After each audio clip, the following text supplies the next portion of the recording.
Un saludo muy especial para todos los lectores de quienique.com. Nos encontramos nuevamente en una de nuestras entrevistas con los candidatos a la Cámara de Representantes y al Senado. Hoy nos acompaña Javier Suárez, él es candidato a la Cámara de Representantes por el partido Alianza Verde. Javier, bienvenido. Muchas gracias, buenas tardes a todos. Muchas gracias a Quienique por la invitación.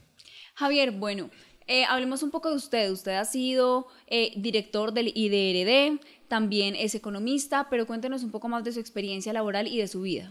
Pues sobre todo he sido deportista. Yo llevo 20 años representando a Bogotá y a Colombia en esgrima. Gracias pues al deporte pude estudiar fuera del país. Tengo una beca deportiva con la que estudié en Francia, estudié economía y un máster en políticas públicas. He trabajado en el sector ambiental, vengo mucho del activismo ambiental y de los derechos de los deportistas, y por eso me presento a la Cámara de Representantes por Bogotá en la Alianza Verde. Bueno, ¿cómo es ese paso? ¿Cómo llega usted a Alianza Verde? ¿Cómo es del mundo del deporte? Pues ya tenía experiencia obviamente en una instancia pública como es el IDRD, pero ¿cómo decide ingresar en este momento al Congreso? Pues el Congreso, que es el espacio de la democracia representativa, es donde se deben dar las nuevas visiones del país. Nosotros hemos montado una propuesta alrededor de resultados en temas ambientales desde la administración y con un equipo en temas de deporte y cultura, y porque es allí donde creemos que se debe jugar justamente las propuestas en términos legislativos, de control político, que van a definir el país del futuro. Y nuestros temas son absolutamente importantes para esta discusión. Usted como deportista y también como exdirector del IDRD tiene bastante experiencia en el tema. ¿Cómo cree que es el apoyo actual que recibe y que se le da al deporte, teniendo en cuenta que la cultura, el deporte, la educación quizás son uno de los presupuestos en los que más se reduce anualmente? Así es, entre el año pasado y este año el deporte tuvo 55% menos de recursos en el presupuesto general de la nación. En cultura, un día de guerra, es decir, del Ministerio de Defensa, representa presupuestalmente todo el presupuesto de cultura en el año. Entonces, desde el Congreso, pelear por estos recursos es absolutamente importante, porque para cumplir metas necesitamos recursos. Y en un país el paz, el deporte y la cultura son los que nos van a construir una historia positiva y una historia orgullosa del país. Bueno, ustedes dentro del partido de Alianza Verde son unos de los principales promotores de la lucha anticorrupción. Hablemos un poco de este tema, teniendo en cuenta que, digamos, en el aspecto deportivo también se presenta escándalos de este tipo, las federaciones de fútbol colombiano. Entonces, hablemos un poco de cómo erradicar esto y cuál es un poco su propuesta hacia esta perspectiva. Pues nosotros, como lo dijiste, la Alianza Verde ha sido el encargado, el estandarte de la lucha anticorrupción. Recogimos 4 millones de firmas, de las cuales debe citarse un referendo que tiene 7 puntos que van a luchar contra la corrupción. Nosotros como candidatos al Congreso estamos plenamente comprometidos todos. Hay 2 puntos que a mí especialmente me gustan. Uno, reducir a la mitad el salario de los congresistas. Esto además la idea es que la gente lo vote, no que sean los congresistas, sino que la gente en un referendo lo vote, en una consulta. Y que no se repita más de 2 periodos cualquier elegido. Esto precisamente para que haya nuevos liderazgos, nuevas caras, nueva gente, nuevas ideas, sobre todo en todos los espacios de elección popular, y no lo que tenemos hoy, que son famiempresas que se vuelven dueños del poder, y donde cuando me canso se lo dejo al hijo, a la esposa, al sobrino, sino que haya en general caras nuevas. Esto ha sido parte de la lucha fundamental de la Alianza Verde. Y en mi sector, en la cultura, en el deporte, pues lo que tú decías son muchos de los más agobiados. Todo lo que vimos con los escenarios, los Juegos Nacionales de Ibagué, que son 40.000 millones perdidos a la basura. Han habido el escándalo del estadio de Pereira. Entonces nuestro sector ha sido también muy afectado. La Federación de Fútbol, lo que pasó, que ya digamos hace parte del medio privado, pero precisamente han sido ejemplos de lo que hay que erradicar también desde el sector deporte y cultura. Bueno, hablemos ahora sí un poco en materia de propuestas. Usted ha movido a través de sus redes sociales y en todos los eventos que ha hecho algo que es Bogotá Vital. ¿De qué se trata este proyecto? Pues reúne los 3 ejes sobre los cuales hemos armado una propuesta con resultados que hemos obtenido. Uno, el respeto a lo ambiental, a todas las formas de vida. El valor fundamental en la Alianza Verde es el respeto a la vida. Nosotros creemos, y yo vengo del movimiento ambientalista o de acompañar a muchos amigos y a muchos colectivos, en donde el respeto a todas las formas de vida es esencial. Desde el IDRD yo hice el cierre de la plaza de toros, le dijimos al alcalde, esto es lo que hay que hacer para no permitir corridas de toros en la plaza, fue lo que hicimos durante 3 años. Hoy hay que regularlo desde el Congreso, que nuestra propuesta es la de prohibir las corridas de toros y todos los espectáculos que implican el maltrato animal, es decir, galleras, evidentemente los toros, peleas de perros, muchos que todavía están en un limbo, el coleo, por ejemplo, están en un limbo jurídico y que hay una obligación de regularlo. En la defensa también de la vida, justamente jugárnosla por la calidad del aire, que es el peor problema ambiental y de salud pública hoy en Bogotá. Nos estamos matando con la calidad del aire y esto se puede regular desde el Congreso. El Congreso regula los combustibles, la calidad de los combustibles que se utilizan en Colombia y en Bogotá y avanzar hacia un transporte limpio. Yo he sido promotor del uso de la bicicleta, soy ciclousuario, hay muchos líderes que me acompañan, yo soy un ciclousuario más. Y donde desde el IDRD hicimos los bicicorredores, al colegio en bici, lo que hoy recuerda a la gente como política de bicicleta. El primer equipo profesional ya en deporte de ciclismo masculino y femenino que tuvo Bogotá, que de hecho lo acabó esta administración, lo hice desde el IDRD. Y una apuesta más por el deporte y la cultura en la educación pública. Queremos que en la reforma a la ley de educación que se tiene que hacer tengamos deporte y cultura. Nosotros hicimos un proyecto con el sector cultura que hoy me acompaña, que se llamaba 40x40, donde teníamos escuelas de formación en valores ciudadanos a través del arte y el deporte en las escuelas públicas. Creemos y queremos que sea parte de la reforma de la ley de la educación. Hay que recordar que antes del 2002 teníamos educación física obligatoria en los colegios. Hoy ya no existe, por la reforma que hizo Álvaro Uribe Vélez de la ley de educación. El colegio que quiera te da educación física, ya no hace parte del proyecto curricular obligatorio. Nosotros queremos volver al esquema donde la educación física, el deporte y el arte sea parte de la experiencia de los niños, parte de la formación de nuevas habilidades y de habilidades sobre todo para un país que se quiere construir en paz. Bueno, me llama la atención el tema del respeto a la vida porque es una de las cosas que más preguntan nuestra audiencia y todos los lectores, porque en el Congreso ha sido muy difícil legislar sobre el tema de las corridas de toros, porque cómo llegar a un consenso entre quienes apoyan este tema y lo consideran como parte de la cultura nacional y los que en definitiva se oponen. Primero lo que dices es cierto, hoy no hay un consenso.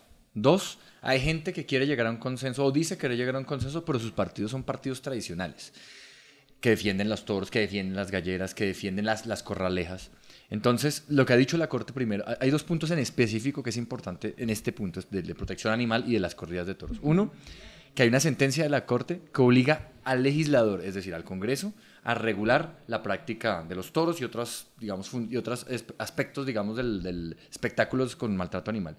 Porque lo que nos dice es que tenemos un año, hasta el próximo año, para regularlo. Si no se hace, va a haber un limbo jurídico en donde eventualmente, que es lo que yo creo, pues ahí sí hay un limbo en este momento, donde por ejemplo, los matadores, los toreros, etcétera, podrían ser sujetos de sanción penal por la ley de protección animal. Entonces, lo que la Corte ha dicho, señores, Congreso, regulen, entonces hay que hacerlo.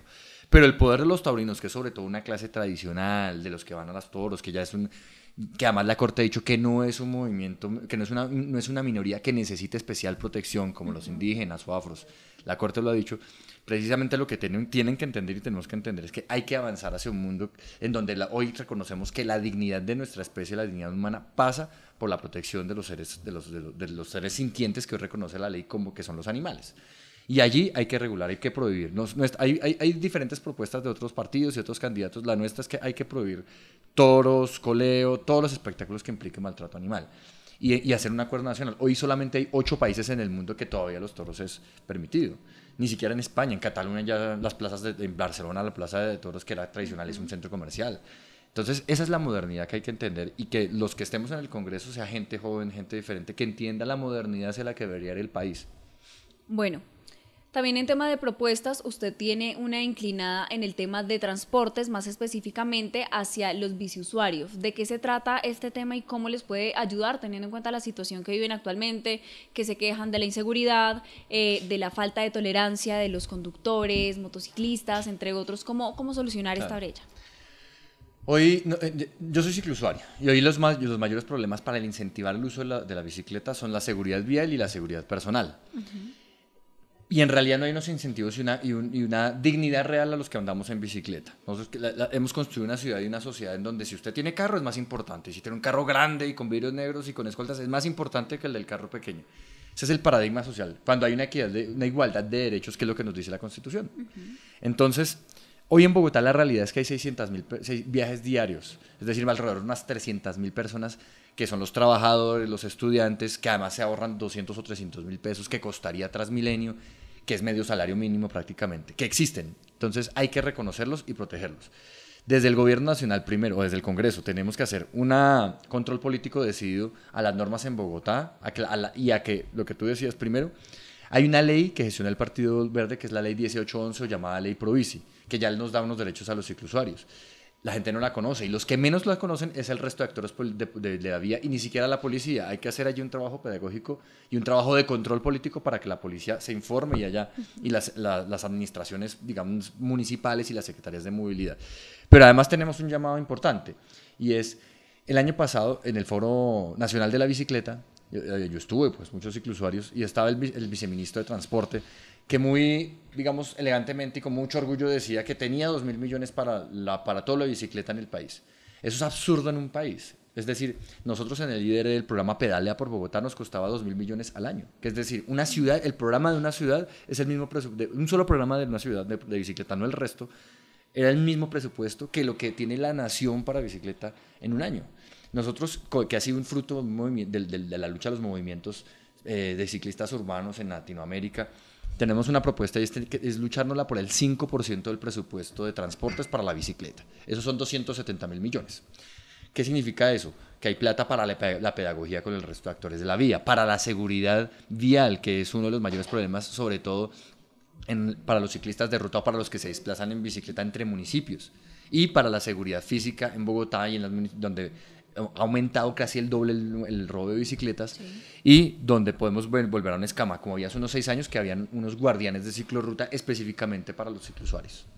Bueno, este tema inclinado en los biciusuarios y en la seguridad y todo lo que corresponde a ellos, pero ¿qué hacer con las personas que se movilizan diariamente en el transporte público, Transmilenio, SITPs, incluso taxis? ¿Cómo hacer para superar un poco desde el Congreso qué se puede incentivar para que las personas sientan que el transporte en la ciudad vale la pena y no es un pago que, si bien es alto, infructuoso?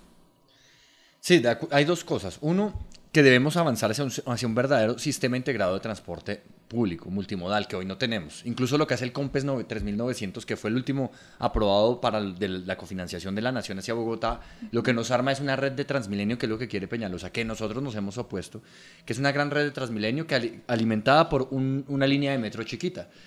Las ciudades del mundo lo que van es hacia transporte limpio, fuentes no fuentes fósiles, y en donde deberíamos tener primero un sistema de bicicletas públicas, espacios públicos para el peatón, Transmilenio en mejores condiciones de lo que existe hoy, no más Transmilenio como lo que quieren hacer en la séptima, que nosotros nos oponemos al Transmilenio en la séptima, puesto que lo que hay hoy el mejor render es la Caracas, pero sí un sistema multimodal en donde el sistema de los buses azules que llamamos SITP, que el SITP en realidad es todo el sistema, esté realmente organizado, que haya una sustitución de la flota de buses que hoy utiliza un diésel que se llama Euro 3 y Euro 4, que es el que ya no se utiliza en el mundo, por una calidad mínimo Euro 6, y avanzar en transporte eléctrico en el sistema de buses.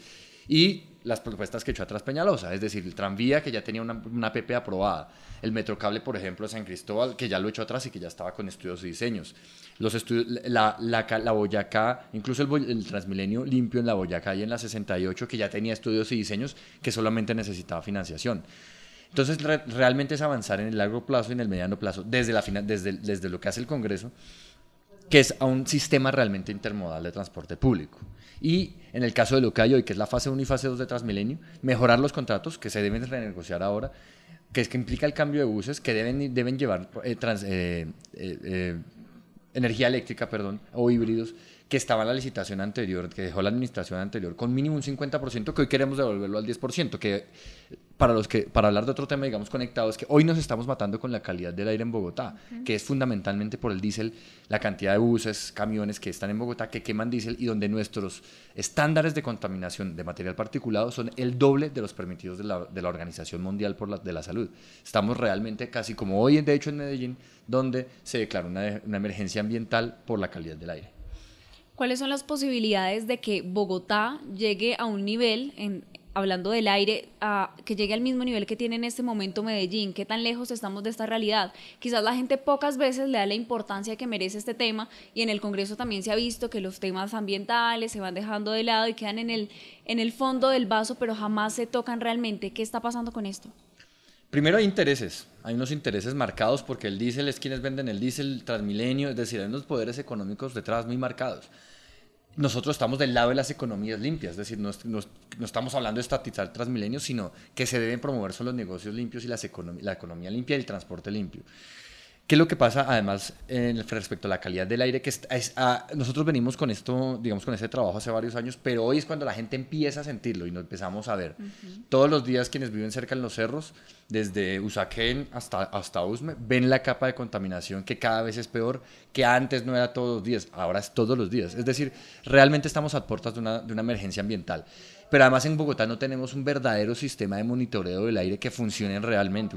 Hay uno que tiene la Secretaría de Ambiente, que ustedes lo pueden revisar en la página, generalmente está caído y los expertos dicen que no son equipos aptos para las mediciones, digamos, reales, que nos estamos diciendo mentiras con la contaminación del aire. Y sí estamos a puertas de contaminación, de una emergencia por contaminación. Hoy la mayor cantidad de atenciones por urgencias en la red de hospitales es por accidentes de tránsito y por enfermedades respiratorias, sobre todo en niños. Entonces realmente nos estamos matando con el aire en Bogotá.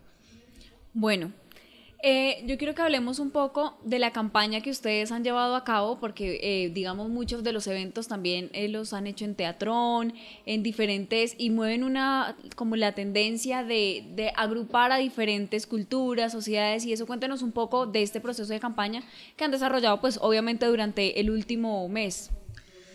Sí, no, ya llevamos 3 meses en donde hemos recorrido casi unos 750 kilómetros en bicicleta, que nosotros nos movemos mayoritariamente todos en bicicleta. Es una campaña que se mueve en bicicleta alrededor de la defensa de todas las formas de vida, pero además porque lo que yo creo y lo que creemos es que lo que tenemos que fortalecer en Bogotá es la riqueza de la diversidad, la riqueza de estar juntos, de pensar diferente.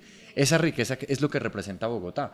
Entonces, la diversidad y sobre todo de derechos. Hoy, y es importante por eso la elección al Congreso, estamos a puertas en dos momentos, digamos, que también lo vive el mundo.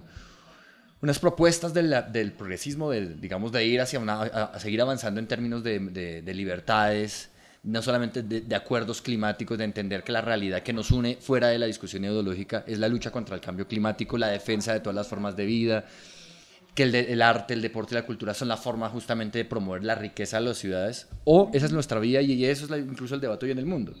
O propuestas retardatarias, para mí absolutamente medievales, en donde tenemos que tener ciudades grises donde nadie pueda hacer un mural, donde las libertades personales tienen que haber alguien que regule tu privacidad, de a quién quieres, a quién amas, y cuál es tu derecho personal, de cómo quieres vivir, de si precisamente hay que contaminarnos más porque es más importante seguir metiéndonos buses y un negocio particular, o arriesgarnos a tener fuentes limpias. Entonces hoy el debate es muy importante en Colombia porque estamos viviendo el debate por primera vez estamos como cerca al debate de las ideas del mundo, de unas ideas progresistas y unas ideas ambientales y unas ideas que nos conectan con propósitos mucho más amplios que solamente resolver el chicharrón de hoy, o unas propuestas retardatarias donde nos vamos a una sociedad gris, todos iguales y sin mucha esperanza de libertad. Bueno, quedan 2 preguntas que son bases sobre el Congreso que quedó. ¿Cuál es el balance que usted hace de la última legislatura? ¿Positivo, negativo? ¿Qué faltó? Creo que es negativo. Nuestro primer acuerdo como sociedad por mucho tiempo fue el acuerdo de paz. Teníamos que desarrollarlo a través de unos proyectos en el Fast Track, que era parte del acuerdo, donde solamente se desarrollaron 11 de 64, se presentaron 27 que se cayeron, vimos cómo Cambio Radical hundió las curules de las víctimas. Es un balance bastante negativo para mí, donde justamente lo que tenemos que avanzar es quiénes van a ser los elegidos que llevan los estandartes, no solamente en términos de los cumplimientos de los acuerdos, sino la reforma tributaria. No avanzamos en temas ambientales, la ley de páramos se cayó, el derecho fundamental al agua, que fue una propuesta de Alianza Verde, también se cayó. Lo que hablábamos, un tema para hoy fundamental, que es las corridas de toros o el respeto a todas las formas de vida, que no haya espectáculos de muerte, también se cayó. Cuando digamos, hay un consenso social en muchos de estos temas en que debemos avanzar. Entonces, lo importante para todos los que nos ven es que el Congreso son nuestra representación. Y mi último llamado es que yo, que vengo del mundo del deporte, que siempre es que mi valor fundamental es es deportista, es que la democracia es como un deporte. Si nosotros no jugamos, otros juegan. Y otros juegan haciendo trampa, otros juegan a través de la corrupción, otros juegan comprando votos. Y los que tenemos ideas diferentes, formas diferentes, y creemos que podemos desde el Congreso avanzar en unas demandas sociales de la libertad, del ambientalismo, del deporte y la cultura como ejes fundamentales de la creación de esta ciudad, es ahí donde nos jugamos esos espacios en el Congreso. Finalmente, ¿cuál es la predicción que usted puede hacer de lo que viene para el próximo 11 de marzo? Es decir, ¿usted considera que la gente que tanto se ha dicho que están cansados de los mismos con las mismas, van a reflejar eso en los resultados de las elecciones legislativas? Yo creo, primero es lo que uno quiere y otro lo que creo, lo que dicen un poco las cifras sobre todo. Lo que se ve en general en las encuestas es que va a bajar la participación, que ya es bastante triste. La participación en Bogotá era típicamente al Congreso estadísticamente era del 62% de gente que no votaba. Si eso se baja implica que siempre van a ser los mismos. Yo creo, y es un llamado a todos, que hay que salir a votar, porque como lo decía antes, si uno no elige, está ayudando a que se perpetúen esas maquinarias tradicionales. Que maquinaria es un eufemismo para decir corrupción. Maquinaria, que es lo que nos venden de otros partidos, de los partidos como Cambio Radical, de los que siempre han estado ahí, y es una fila de gente comprados en votos que van a un mismo puesto de votación y votan. Eso es la maquinaria. Entonces es muy importante salir, y que en estos días la gente lo piense, revise, que en mi caso, que soy el 103 de la Alianza Verde, que nos puedan apoyar, que son ideas, digamos, diferentes y del futuro, de lo que queremos para Bogotá, que es ahí donde nos jugamos mucho al futuro de este país, además teniendo en cuenta la importancia de los acuerdos de paz y de un país que quiere avanzar hacia la paz o volver a la guerra. Eso se va a definir este 11 de marzo. Javier, muchísimas gracias por acompañarnos hoy. Muchas gracias. Y a todos nuestros lectores les recordamos que nos pueden seguir a través de todas nuestras redes sociales. Estamos como Quienique en Facebook, Twitter e Instagram. Y para más entrevistas como esta, no olviden entrar a nuestra página oficial www.quienique.com. Recuerden que quienique.com es el placer de saber, ver y oír más.